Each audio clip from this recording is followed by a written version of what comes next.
കുക്കിലേക്ക് ഏവർക്കും സ്വാഗതം. നിങ്ങൾക്ക് എല്ലാവർക്കും സുഖമെന്ന് വിശ്വസിക്കുന്നു. എനിക്കും ഇവിടെ സുഖം തന്നെ. ഇന്ന് ഞാൻ നിങ്ങളെ പരിചയപ്പെടുത്താൻ പോകുന്നത് മാങ്ങ കൊണ്ടുള്ള പുളിശ്ശേരിയാണ്. ഈ സമയത്ത് മാങ്ങ ഇല്ലാത്തതാണ്.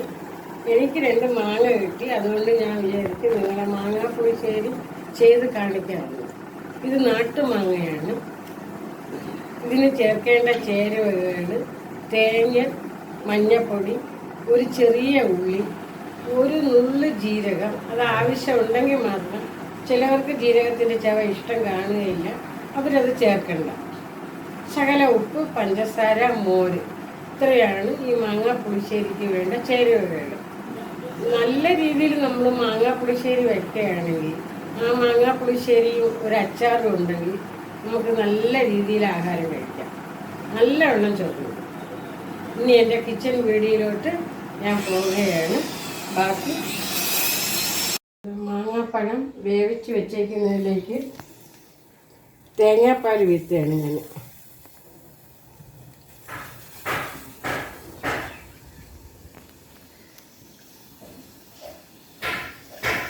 പച്ച തേങ്ങാപ്പാൽ പിഴിഞ്ഞ് ചേർക്കുകയാണ്.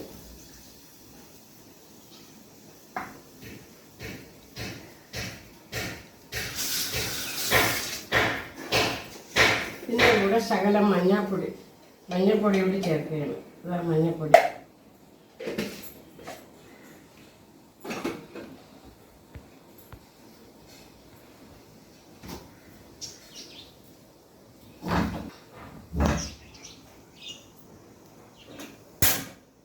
കട്ട തൈര്.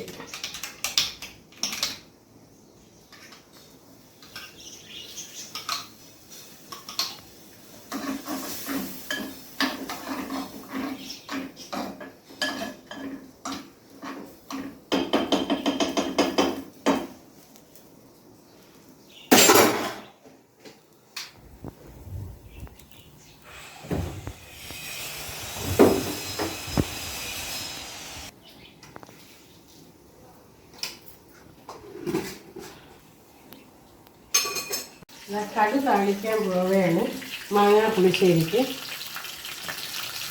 ഉപ്പും പഞ്ചസാരയും ഒക്കെ കണക്കാണെന്ന് ഞാനൊന്ന് നോക്കട്ടെ. നമ്മളെ മാങ്ങാ പുളിശ്ശേരി ആഹാ, ഈ കറി മാത്രം മതി ചോറുന്ന. അടിപൊളി.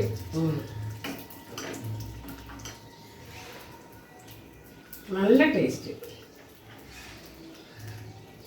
ഈ കറി മാത്രം ഉണ്ടെങ്കിൽ നിറച്ച് ചോറുന്ന.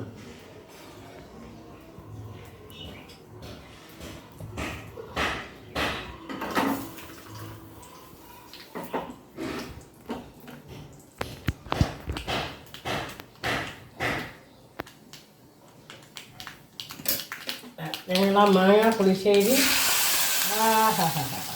റെഡി അല്ല. ഈ പാത്രം മുൻവശത്ത് കൊണ്ട് വയ്ക്കണം. ചോറിൻ്റെ മുൻവശത്ത് കറി ഇങ്ങനെ കോരി ഒഴിച്ച് നിറച്ച് ചോറണം.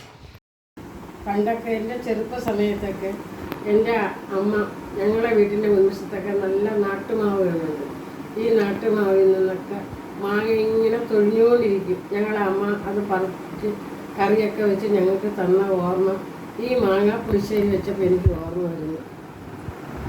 നല്ല നാട്ടുമാങ്ങ കൊണ്ടുള്ള മാങ്ങ പുളിശ്ശേരിയാണ്. നിങ്ങൾ ഇതുപോലെ സമയം കിട്ടുമ്പോൾ ഇതുപോലെ ട്രൈ ചെയ്യണം. നല്ല നാട്ടുമാങ്ങ കൊണ്ടുള്ള പുളിശ്ശേരി ഉണ്ടെങ്കിൽ നിറച്ച് നമുക്ക് ചോറുന്ന പോലെ അച്ചാറും ഉണ്ടെങ്കിൽ. എല്ലാവരും സബ്സ്ക്രൈബ് ചെയ്യണം, ബെൽ ബട്ടൺ അമർത്തണം പ്ലീസ്. ബൈ.